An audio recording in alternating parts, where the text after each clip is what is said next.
on Cities for All Ages. I'd like to invite, if some organizations are not seated at the table and wish to sit at the table, please join us. I see a few spots here.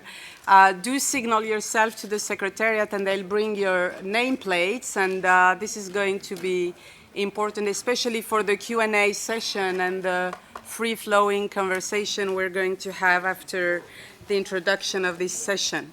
So, welcome back. Really happy to launch today the first of the 15 OECD reports that we will release throughout the week. You've heard that in the remarks of our director, Lamia Kamal-Shawi, and in the remarks of the Secretary General, this report on Cities for All Ages. And instead of taking you through some of the messages that come from the report that I do invite you to read and to download from our website now, I will invite my colleagues maybe to showcase a short video that will give you an overview of what's in there and hopefully appetite for you to go and dive into the report. So let's look at the video.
And this gives me the opportunity to thank the team that held the pen for the report, led by Camille Viros and Andrew Lombardi, as well as the entire Champion Mayors team. Thank you very much, and to our member country from Japan for the amazing political support, and we'll show maybe a second short video from the Vice Minister of Land, Infrastructure, Transport and Tourism from Japan on the report.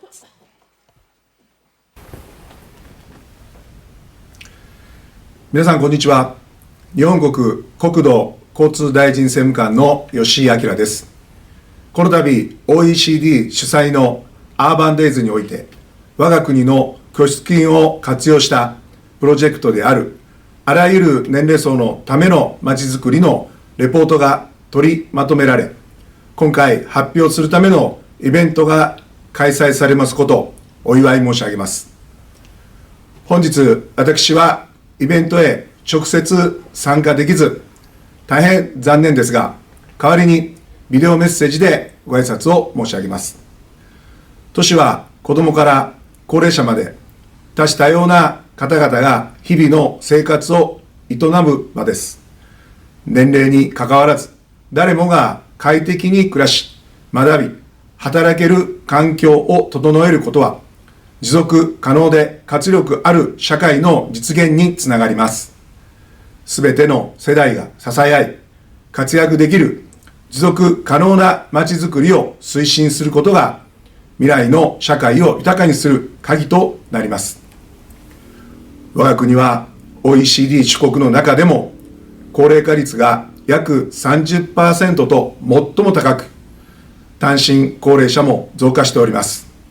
これらの課題に対応するため、例えば賃貸住宅への入居を断られる傾向にある高齢者、障害者、低額所得者などが安心して暮らせる住まいを確保できるよう、公的、賃貸住宅の供給や民間賃貸住宅への入居の円滑化、福祉政策と一体となった居住支援に官民が連携して取り組んでおります。また、車中心から人中心のウォーカブルな空間へ転換、先導し、多様な人々が集い、交流することができる空間の創出を推進するため、地方自治体等と連携して取り組んでおります。今回のレポートには、このような我が国の取り組みのほか、子どもにとって住みやすい都市のユニバーサルデザインなど、各国のさまざまな取り組みを含め、あらゆる年齢層のためのまちづくりに向けた行動原則などがまとめられていると承知しており、人口動態の変化に対応する各国の政策に貢献することを期待しております。同じ課題を抱えている OECD 加盟国はもちろんですが、新興国においても今後少子高齢化等の変化による問題が生じることが見込まれております。今回のレポートの成果がこうした課題を抱える各国に向けて積極的に発信されることを期待しており、日本としても協力してまいります。最後に改めまして本日あらゆる年齢層のためのまちづくりのレポートが発表されることにお祝い申し上げますとともに、本イベントにて議論なされる内容が各国の人口動態の変化に対応する政策議論の進化につながることを願っております。ありがとうございました。Thank you very much, Vice Minister, and to the Ministry for championing this work that has become highly topical in many OECD countries. This is my pleasure now to turn to our co-host institution for this session, Emilia Saiz and UCLG. When we were designing the program, we felt, because of the many global initiatives that you've been launching, the Global Compact on Inclusive and Accessible Cities, the Cities for All Global Initiative, and more recently, your emphasis on youth for local governments, that you are the best partner ever to host a session on Cities for All Ages. Thank you so much, Emilia, for being with us, and over to you to tell us how you are facilitating intergenerational dialogue from UCLG's standpoint. Well, thank you very much, Aziza, for giving United Cities and local governments the floor. The moment that our World Organization, the organized constituency of local and regional governments started to look into the Pact for the Future, how to best contribute to that discussion, we very quickly come to the understanding that we needed to talk about intergenerational. We also came very quickly to the understanding that to face the kind of shifts that we are facing, shifts in models of production and consumption, the shifts in the way that we work and what we consider work, the role of people in work, which is also something related to what the governor of Tokyo was saying. Also, the different way in which the life cycles are looked at now, the needs of a 75-year-old 25 years ago are very different from the needs of a 75-year-old right now. And that is also the reality for young children, young women, etc. The moment that we started to look at how to adapt local public service delivery to those new realities, we realized that we might not be doing the right job by addressing different groups, that we needed to address the whole life cycle. And that meant looking at everyone and making cities accessible for everyone, understanding that what is good for an 8-year-old is also usually good for an 80-year-old, and vice versa to a very large extent. And that would allow also our members to understand and present their policies in a way that are not looked as tackling certain groups, but tackling the quality of life as a whole. The mayor of Balongo this morning was saying, when you're trying to support someone, that person does not need to feel that he's in a vulnerable position, and that is why he's accessing a library. And an older person does not need to be reminded that he's over 75 now to access public space or public transportation. And so that is the idea behind it. And of course, accessibility also for those with special needs and for the disabled is a very important part of this work. What we have discovered is that you cannot do this without an intergenerational dialogue, that you cannot have one generation thinking for another one. And that thinking about future generations alone will not be enough. Yes, we need to think about long-term, and we're talking really long-term. We're talking over the 20 and 30-year lifespan. We need to talk about that. But we need to talk about that together. We need to understand what quality of life means now. We need to understand what affordable housing means for everyone. So this is what we're trying to do. We have already for the last 7 years, we have been having a specific caucus that deals with the needs of older persons and accessibility. We think it is extremely important to ensure that our membership not only realizes the demographic urgency and the needs to address this from an equity and human rights perspective, but that it also needs to create capacity to provide a voice, decision-making power to these different groups. So we need to change legislative frameworks in many cases to provide new types of service provision.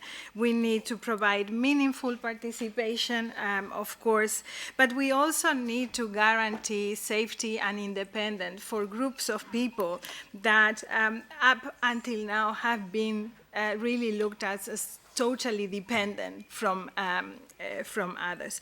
And in order to do that, we need to enhance the institutional capacities of local and regional governments, but we also need to think about different types of service provision where, for instance, the use of time and public spaces plays a very, very important role. We would say there are two key issues that we need to tackle. Participation is one. I just went through this, but I think it is also important to realize that the type of governing structures that we have right now are obsolete for the kind of new measures that need to be undertaken. And that entails changing, in some cases, the type of competencies that local and regional governments have in relation to health issues, for instance, and to stop understanding health as an illness-driven service, right? Health is much broader than that. It has come up very clearly this morning, and that type of change of capacity will be very critical for us. Demographic urgencies can only be addressed if you look at it from a social cohesion perspective, from a solidarity perspective among the different generations. And in order to do that, again, I said it this morning, allow me to repeat that now, we need a different type of investment in local service provision, a different type of access to local finance, and a different role for local and regional governments in international negotiations that are dealing with long-term policies and sustainabilities.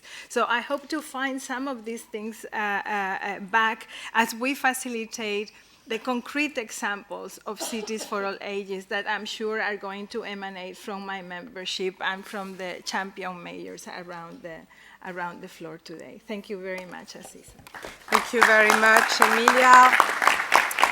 So let's now turn to those examples, and we'll be hearing from 3 different mayors on how these issues translate in their respective contexts. And we'll start with the mayor of Bratislava, Matouš Valo, and chair of the OECD's Champion Mayor Initiative. You have, if I understand correctly, 20% of Bratislava's residents under 20, but you are also known as the first city that has convened the first ever Start with the Children Summit that you are about to convene again this year. So, Mayor, tell us how you work to make your city fit for children. Thank you very much. In 2019, we decided that we would like to, the city as a medium-sized Central European city, would like to be a leader in the topic of safety for kids in our streets. So the project City for Kids was born. And the project recognizes children as a full-fledged urban citizens.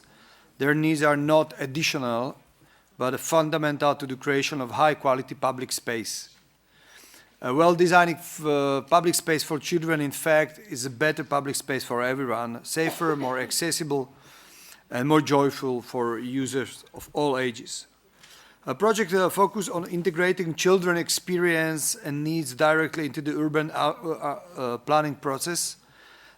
It promotes a city where play, safety, independence, and joy are integral parts of public realm. We use different tools like a public engagement, children, parents, employees of the school, local residents. Everybody is a part of the dialogue. Data collection, of course, very important. And cooperation with more than, for now, 30 schools in 3 years with different numbers of interventions. Developing child-friendly methodologies and participatory formats tailored to different age groups are important part of the process. It's important to say that we can connect the topic of child or kids safety with different topic as a quality public space or sustainable mobility. This is just one example how we're changing the spaces in front of our schools, how you can have a very safe space which is better for public transport because it's safe when people walk, and you can have also a very safe space.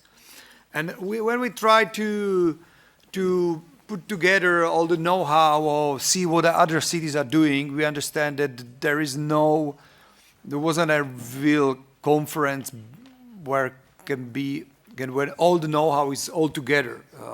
So we found it to start with the Children's Summit, served as a first step toward systematizing this approach on a citywide scale.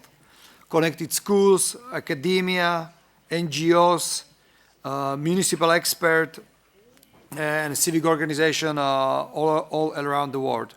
It created a platform for knowledge sharing and sparked long-term collaboration between public institution and educational sector. If you see how big role has a city in the life of our kids, it's clear that is very big, and we need to connect all people who are influencing our kids' lives, and this conference is all about. So everybody, all of you are invited 13 to 14 May this year to the second edition of Start with Children. Thank you very much. Thank you very much, Mayor. Let me now turn to your neighbor, Mayor Takeuchi from the city of Kitakyushu in Japan, that I understand has the highest aging rate among Japan's major city. Mayor, we're very keen to hear the initiatives that you have implemented in your city to create a vibrant community where everyone can live actively and taking also into account the needs of the elderly. You have the floor. Okay. Thank you. It's a great honor for me to share the landscapes of my experience in city of Kitakyushu, Japan, with you today. So please start the slide. Today, I'd like to highlight 3 key points. First, city of Kitakyushu is Japan's most aged major city, leading national policy through its pioneering efforts in elderly housing. Second, our approach is built on 3 layers: centered around the public-private ecosystem. Third, we combine this with integrated welfare services and innovative tools like data and IC to enhance care. Okay, the first page. Okay, thank you. To begin, Kitakyushu is a city of 920,000 population known for its manufacturing excellence and environmental leadership, a city of green and technology. It's home to global giant companies headquarters like Toto, Yaskawa, and Nippon Steel. As the birthplace of Japan's first state-run steelworks, we've been driving Japanese economic growth for over a century. But early industrial success has led to another reality, aging. Today, 31.8%, one-third of our population is over 65, the highest among Japan's major 20 cities. As a frontrunner, we see this not just as a challenge, but as an opportunity to lead. One of the biggest barriers seniors face is access to rental housing. One key issue is that many older adults are denied rental housing. This is largely due to concerns from landlords about rent default, dying alone, and the handling of belongings after death. So, how do we ensure a housing safety net? We take a three-layered approach: municipal housing, publicly managed housing, and private rental units. Together, they form a base of both quantity and increasingly quality.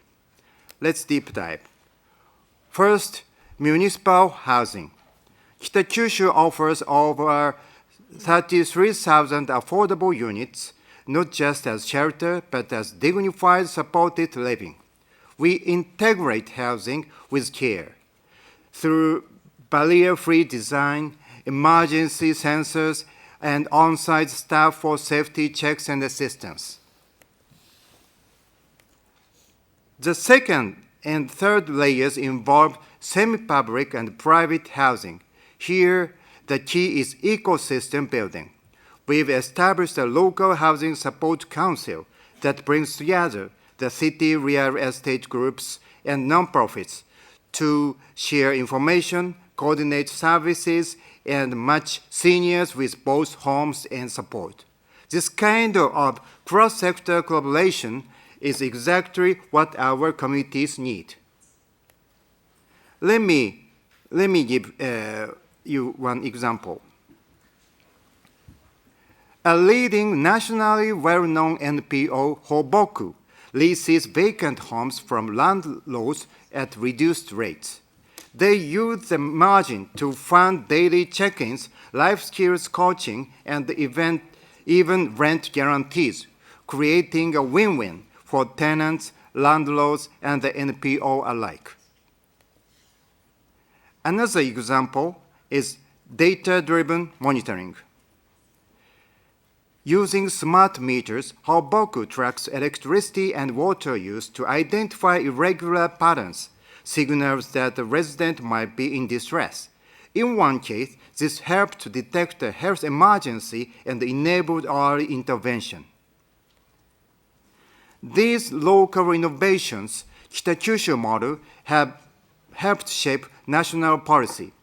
Starting this October, Japan will roll out supportive housing nationwide, a direct reflection of what Kitakyushu has been building.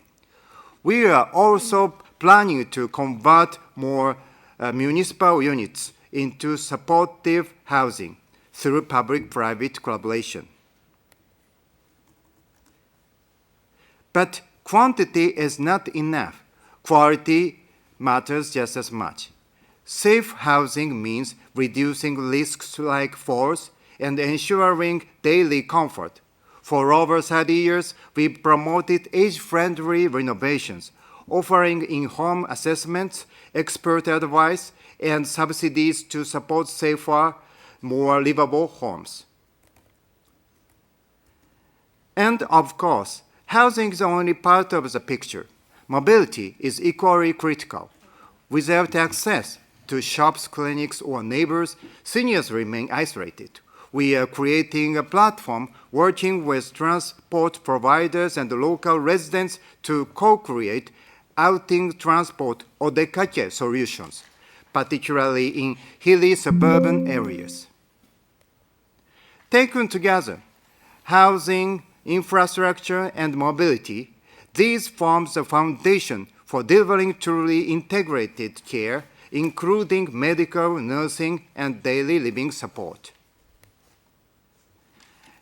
As Japan's most aged major city, Kitakyushu is proud to lead with innovation, compassion, and partnership.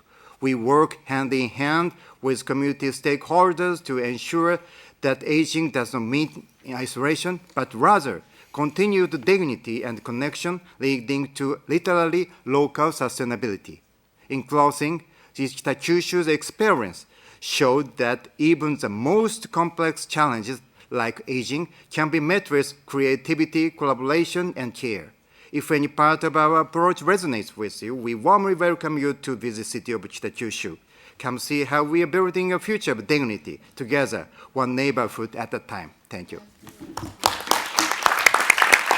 Thank you very much, Mayor, and for all your leadership driving many agendas at the OECD from the city of Kitakyushu, and also for reminding us of the multifaceted action that is required to build cities for all. Thanks for that. Let us now turn to our third mayor, and my pleasure to welcome Stefano Lorusso, mayor of Turin, Turin that has experienced significant economic and demographic shifts in the recent years, including a rapidly aging population. Mayor, tell us how you are incorporating this challenge and your universal design principles and addressing public space issues. You have the floor, sir. Yes, thank you. Maybe press the button again, because I got the floor. Yes, thank you very much. Good afternoon to everybody. As you mentioned, Torino is in a transition phase between one phase in which was industrial, typical industrial city, and another one in which we have the posing of innovation and cultural and university city. In this kind of framework, we have a rising hub of immigrants that compense what is the depleting the population, just around 1 million inhabitants in the city, 2.3 in the metropolitan city. And if I will check what is the average age, I observe that the Italians are going older and older, and the only compensation has been provided by immigrants, especially coming from Africa. This is the present state of situation. This brings us to a new challenge, which is the way in which we can include, make growing in the social inclusion, and on the other side, we try to solve what could be the problem of older people that are, of course, on reshaping the public spaces. Many examples are present about what we are doing in the pedestrian area, just not only for elder people, but also for children, as Bratislava did in front of our schools. We make all pedestrian area just outside of the school. In terms of public transportation, changing the fleets and changing the buses and the trams in a more comfortable way, to work on the cost of living for housing, because most of the elder people has the fixed pension, and so we have the rising up of the cost of living, and most of them, especially the older one, are in difficulties. We are more than 100,000 people that living alone, and so it is very important. Many of them are women, and we have many problems in neighborhoods for the social cohesion. We are promoting social activities, of course, by means of private-public participation with the NGOs or other kind of association in order to use our parks for sport, for mobility, to take people outside from their houses and working together. Looking on the special edition of vacations for elder people that has outside from the topic periods for the working class, and is very, very important. But most important, and the last, it is the what we are doing to overcome the digital divide, which is the one of the key point in our strategy. most of our strategies related to the digitalization of administration and services and public services, but most of older people, due to the language or lack or due to the knowledge of the devices and tools, are outside from this kind of potentiality to work with this kind of digitalization progress. And so we are promoting a very nice activity. We have designed 45 digital facilitators point in which people can come and can use what is the email, what is the to make a certificate in our data system. It was very amazing because we joined together university students with elder people and asking to university students to help the ancient people to use phones, to use what is the all the apps that now for us are always common to be used, but for many people are not. And this is very, very important to maintain the social cohesion and to maintain also the public narrative about the fact that the digitalization is not a problem, but is an opportunity also for older people in order to save time, to stay with the news and with all the family. So this is an immaterial action that can bring a lot of good vibe about this kind of spirit and belong to the strategy of the inclusion for the designing of the city for all, because they are more vulnerable for many reasons, but one of the reasons for what they are more vulnerable is the digitalization of public administration that is very nice for young people, for students, for children, but could be a problem for them. So I think that the public initiative on this kind of field in neighborhoods, in the different situations, could be very successful and good experience for all. Thank you very much, Mayor. So we wanted to close this line of speakers with the perspective of architects, something we've been trying to mainstream throughout the week, and it's my pleasure now to give the floor last to Iba Debouc. Et je vais passer en français. Pour ce faire, je vous invite à utiliser les interphones pour la traduction, pour donner la perspective d'AREP, qui intervient notamment en ce moment sur plusieurs rues aux écoles à Paris, et qui fait écho à certaines des discussions que l'on a eues dans la matinée. Merci, Iba, vous avez la parole. Merci Aziza, bonjour à toutes et à tous. Je suis désolée pour ma voix, j'ai une voix un tout petit peu cassée, mais je vais faire au mieux. Et donc, moi, je vais vous parler du point de vue d'une agence de conception qui est AREP, qui est basée à Paris, qui accompagne la ville de Paris sur le programme des rues aux écoles pour la conception d'espaces publics post-carbone. En introduction, je voulais revenir sur le rôle des concepteurs, la responsabilité portée par la concepteur en accompagnement des politiques publiques pour engager la transition. Et donc, je voulais parler de la question de la sobriété qui revient souvent dans les débats publics. La sobriété qui, si elle n'est pas correctement anticipée par le travail des concepteurs, par l'aménagement, elle peut être perçue négativement, elle peut être perçue comme une austérité ou une sanction, elle peut peser sur les individus. Et à l'inverse, la sobriété, si elle est correctement anticipée par les concepteurs et par les politiques publiques urbaines, elle peut rendre possible, voire facile, voire désirable des modes de vie différents, des modes de vie plus résilients, plus décarbonés. Donc, les concepteurs portent une responsabilité dans l'engagement de la transition, et pour concevoir avec les enjeux climatiques, avec les enjeux écologiques et sociaux, il faut faire différemment, et c'est de cela dont je vais vous parler aujourd'hui.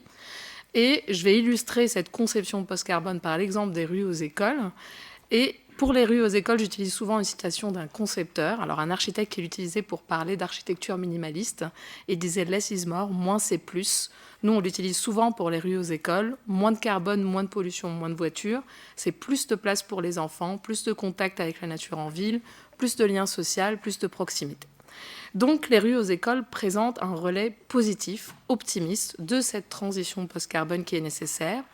Et en plus, c'est un aménagement qui permet de cocher toutes les cases. On est dans l'atténuation, parce qu'il y a une décarbonation des mobilités dans la transition vers les mobilités actives, la marche à pied et le vélo. On est dans l'adaptation au changement climatique parce qu'en rationalisant la place de l'automobile, on gagne des mètres carrés que l'on met au service du renforcement de la biodiversité, de la création d'îlots de fraîcheur, de la reconquête des sols urbains. Et puis, il y a cette dimension sociale dont a parlé Madame Hidalgo, la maire de Paris, qui est absolument présente, parce qu'évidemment, les rues aux écoles adressent un public, donc les enfants, mais ils adressent aussi toute la diversité des publics. Ce sont des rues qui sont inclusives, intergénérationnelles, dont l'objectif, c'est d'amplifier les usages à toutes les temporalités. Et donc, ce projet pour la ville de Paris, dans les grandes lignes, le préalable de la réflexion, c'est la question piétonne de l'enfant, plus particulièrement la question de l'autonomie de l'enfant en ville. L'autonomie de l'enfant en ville a été totalement perdue entre le début du XXe siècle et aujourd'hui. Aujourd'hui, ça s'arrête au seuil de l'immeuble.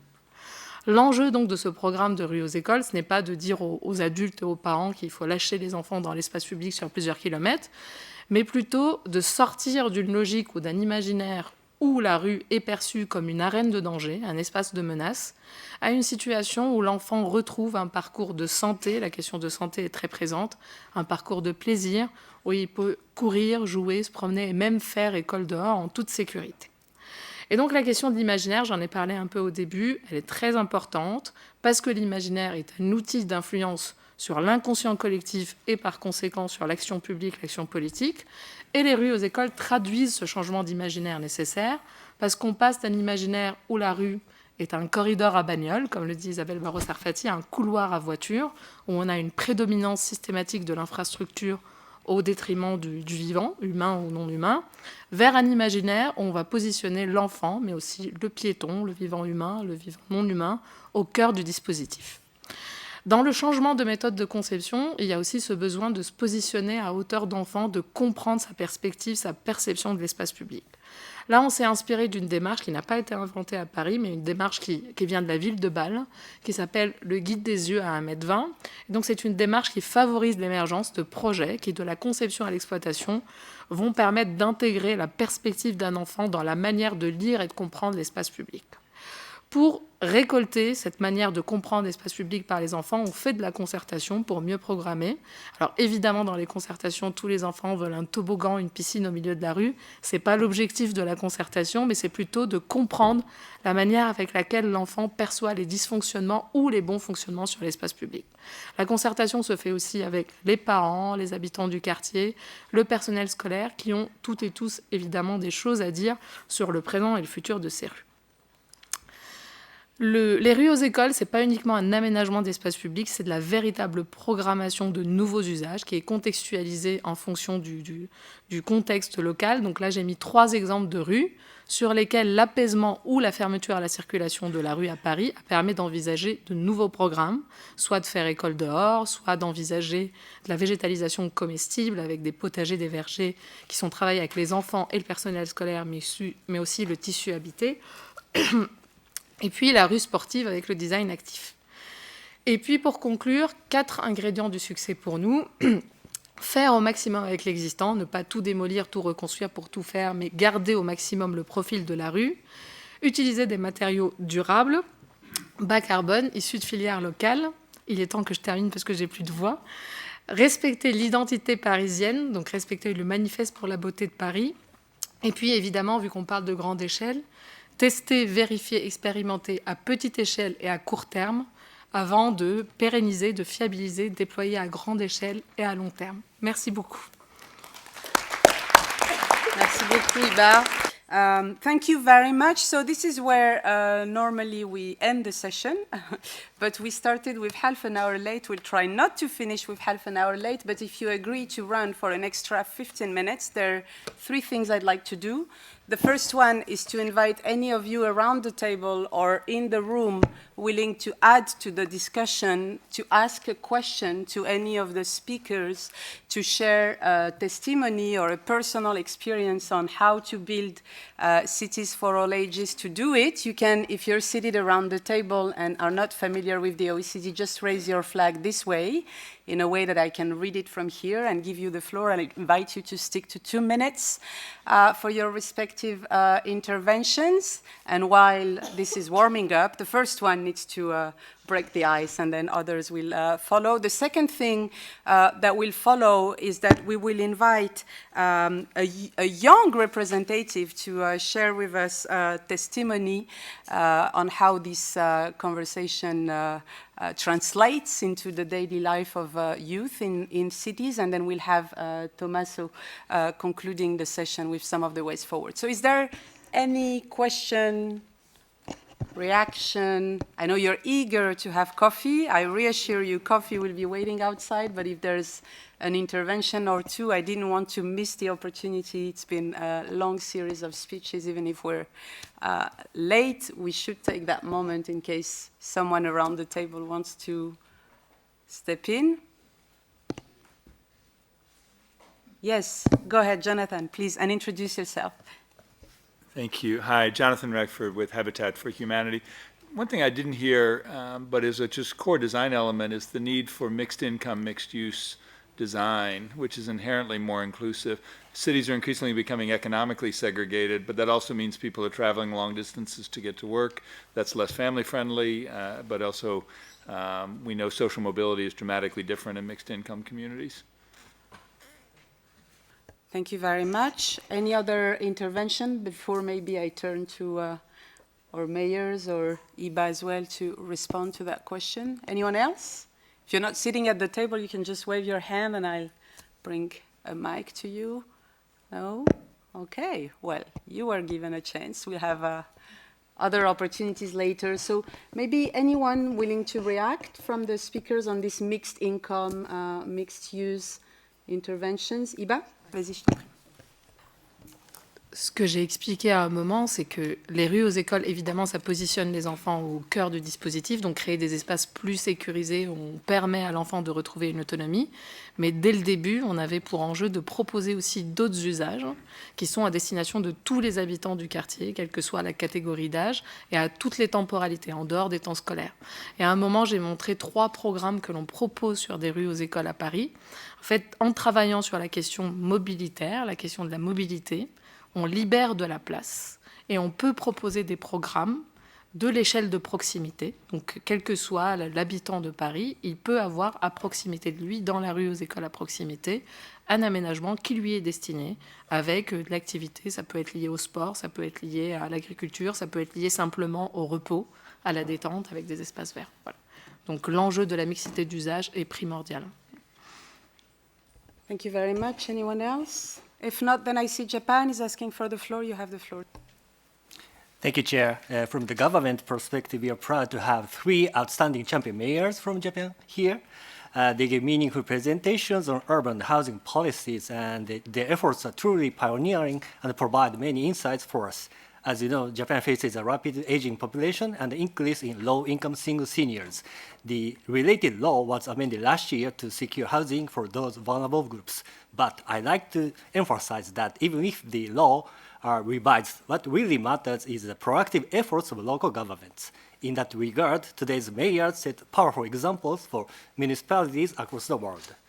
Based on our experience, we can say that strengthening collaboration with welfare services and the private sector will be even more important.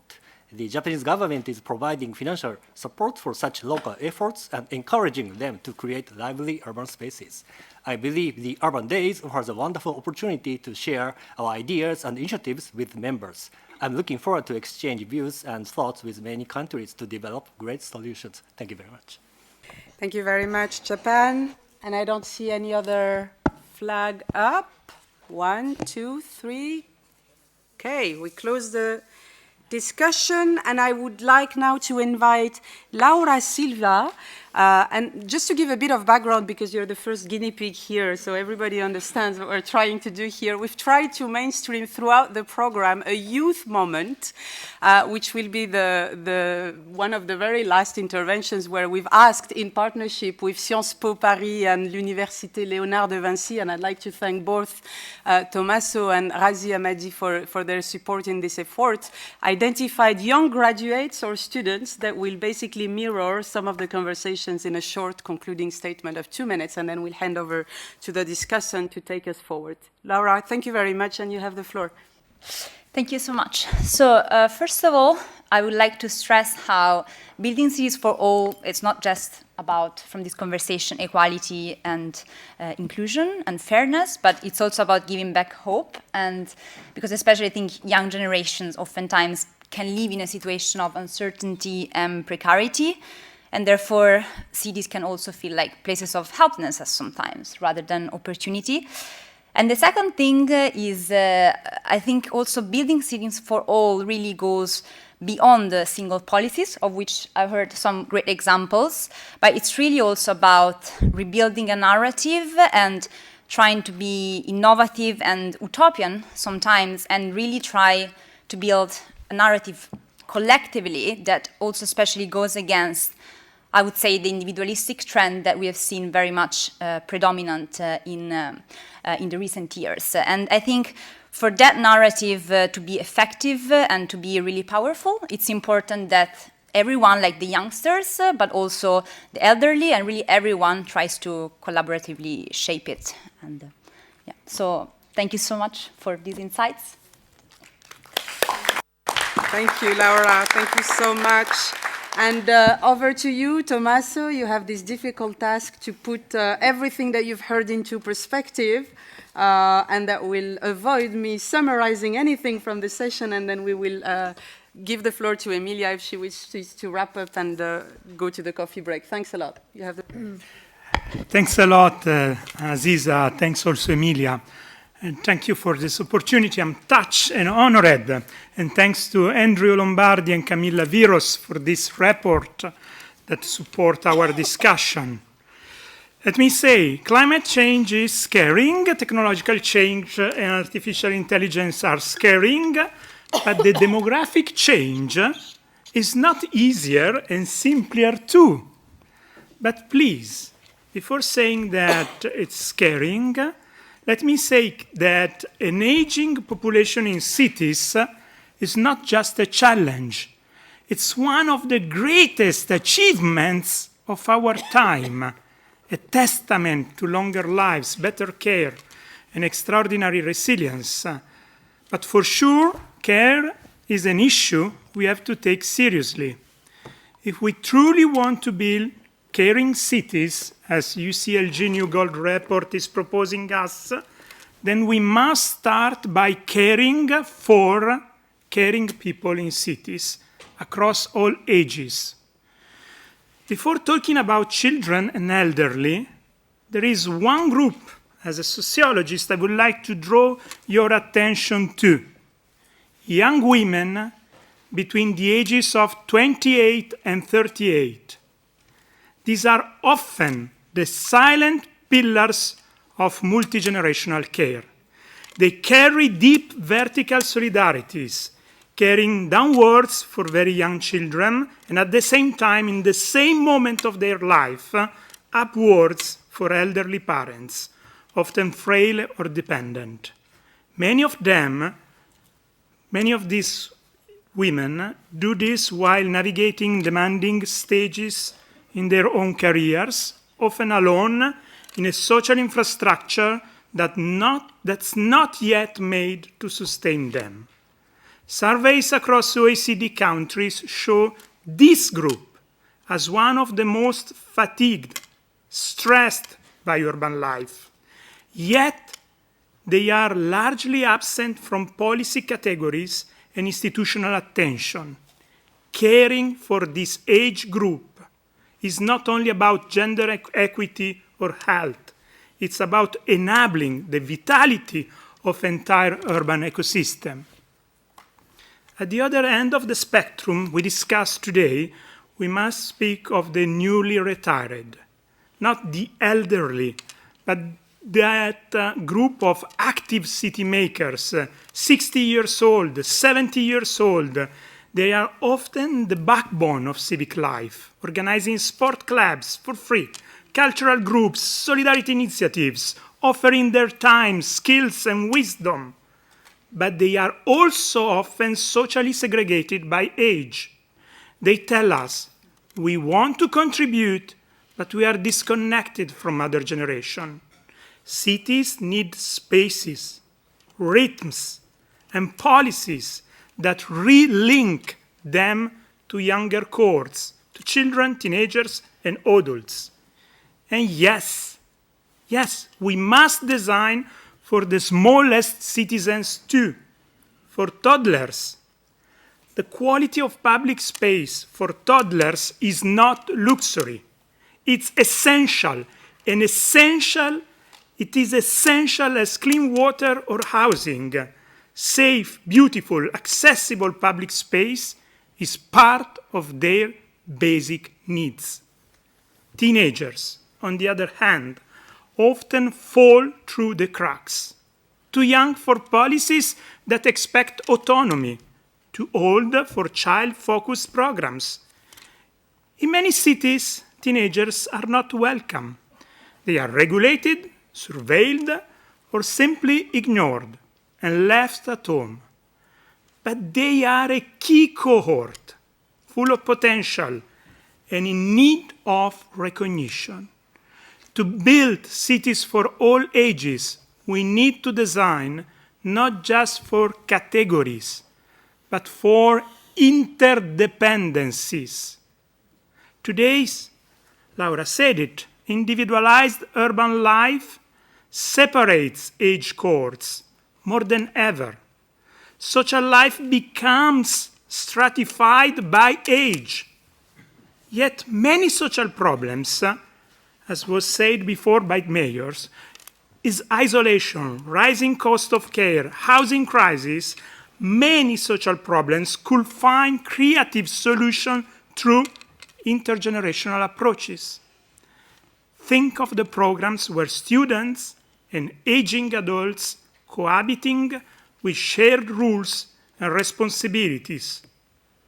Or initiatives, the mayor of Turin told about it, that link age groups through shared transportation or through shared relation towards public administration.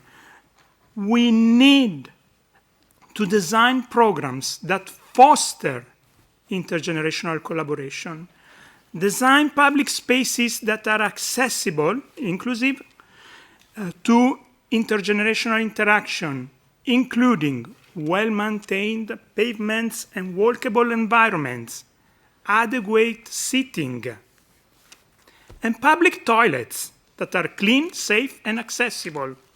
Cities for all ages demand to promote cross-sectoral collaboration between governments, private sector, and civil society for long-term age-friendly development and integrating the built environment, transportation, housing, digital infrastructure, and public services. To make our cities caring, we must make visible those who care. That means policy, design, and investments that center intergenerational interdependency. We don't have to be scared to recognize that we depend one from the other. And it's not just a nice idea. These methods aren't only compassionate. They are cost-effective, resilient, and deeply human. Thank you. Thank you so much, Tommaso Vitale, full professor of sociology and dean of the urban school at Sciences Po. Thanks for the partnership, but also for the amazing passion that you've put into these concluding remarks. Last words for you, my dear co-host, and then coffee break for 15 minutes. Thank you very much. I am so grateful to Tommaso. I knew I could count on him to bring the passion into this discussion and to put things into perspective, because it is true that we're looking at many of these issues like problems, but they are also opportunities. The problem is not that we are aging. The problem is that there is not enough young people that come around as well. And the problem is also that our infrastructures are not ready to be more just, equal, and more democratic, because those are the features of caring cities and cities that care, as indeed we are trying to promote. Caring cities need to deliver different type of services. We've said it before and we've heard many examples. And our recommendation is now to start measuring success and measuring progress and measuring development from a different set of values, and probably GDP is not adequate adequate anymore. We might need to look at other things. We are also encouraging our members and our partners, the international community, to step from practices to infrastructure and to restoring the role of the public. Public needs to be back just like it was during the pandemic. There needs to be a new investment in public, and we need to ensure that that investment in public is also an investment in nature, in people leaving no place and no one behind. So we look forward to this renewed partnership with Cities for All and for all ages. Thank you very much. Thank you.